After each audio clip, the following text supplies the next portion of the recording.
Alrighty, hi guys, we're going to look at multiplying fractions with integers on page 28 for me. So go ahead and title that in your table of contents, and then go ahead and title your page and put number 28. If you need to, go ahead and pause and write all of that down because we're just going to kind of go ahead and get into it today.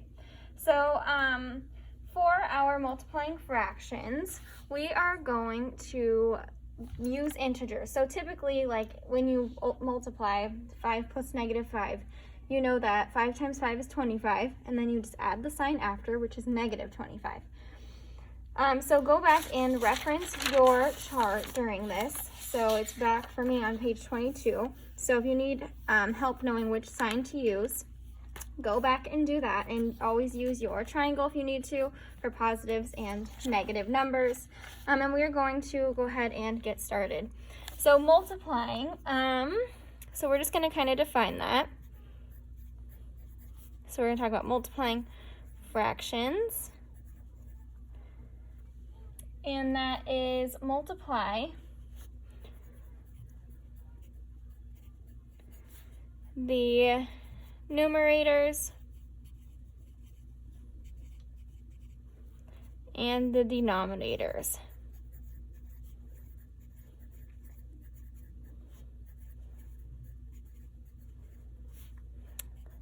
Then simplify, and that's the key right there, because we have a lot of times we get into the habit of just going through it quickly and we forget to simplify, and then it will end up being wrong, because we always should be simplifying our fractions no matter what.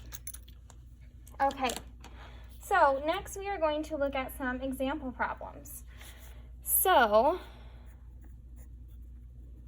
let's look at our fractions. So the idea is that you should always write the fraction in its simplest form, so simplify it before you multiply. So if we have 2/4 and we multiply that by 1/3, we need to first simplify, so we should turn that into, we can divide both by 2, and then it becomes 1/2 times 1/3. And then we know we multiply across, numerator to numerator, and we get 1/6. Okay, so if we were to do without simplifying the beginning, we would have got 2/12, and then we would have had to simplify. But because we simplified the beginning, we were able to just get our easy answer. Okay, so let's look at another example, and we're this time going to use integers. So let's look at 2 times -3/4. Okay, I draw the negative sign up here, and you'll see it a lot at the top in like your assignments, but it means the entire fraction is negative, and I just want to remind you of that because I just feel like if you think it's a -3, that's going to change things. The entire fraction is negative. Okay, so 2 times -3/4. Well, our 2, I mean, this is in simplest form, but our 2, if we have a whole number, we always put it over 1. So then it becomes 2/1 times -3/4. And our new fraction is 2/1 times -3/4. We multiply across, and we get 6/4. And our fraction sign here is negative, and this is a positive. So we know based on our triangle or on our notes that a negative times a positive is a negative. So this is going to be a -6/4, which is not in simplest form because we have to create this and make it into a mixed number. So to make this into a mixed number, we have to go ahead and divide, which also you could have cross-reduced here. That's another option for sure. Sometimes I just think we get mixed up on that, so I don't always recommend it. Whatever you think is easiest for you, because sometimes people get messed up with cross-reducing. So 4 goes into 6 one time, and then we have 2 remaining, so 1 2/4, which we know can be simplified again to 1 1/2. So that should be your answer. But again, this is a negative number, so we can bring that sign over, and it's -1 1/2. Okay, so so let's look at if we have a fraction that is a mixed number. And then let's go ahead and do it. So we have 1/2 times 4 2/5. So to do this, we have to, again, write it in simplest form. So 1/2 is as simplified as it gets. But 4 2/5 is not. So we need to actually create that and make it into a mixed or a improper fraction. So we are going to multiply 4 by 5. And we know we do that because we are saying we have 2 out of 5. So 1 whole would be 5 out of 5. So we need 4 out of 5. So there's 4, 5 out of 5. So that's why we multiply it by 5.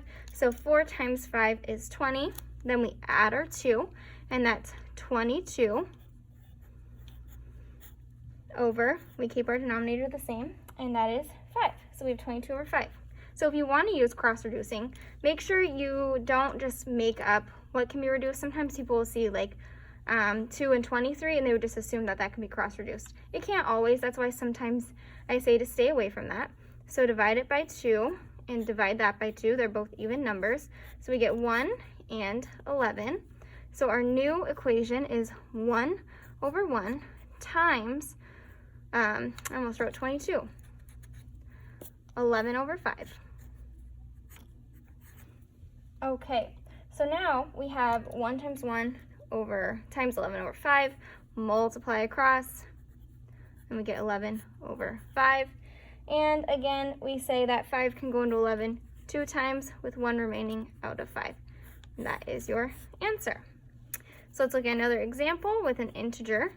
And with an integer, we would have, let's say, 1/2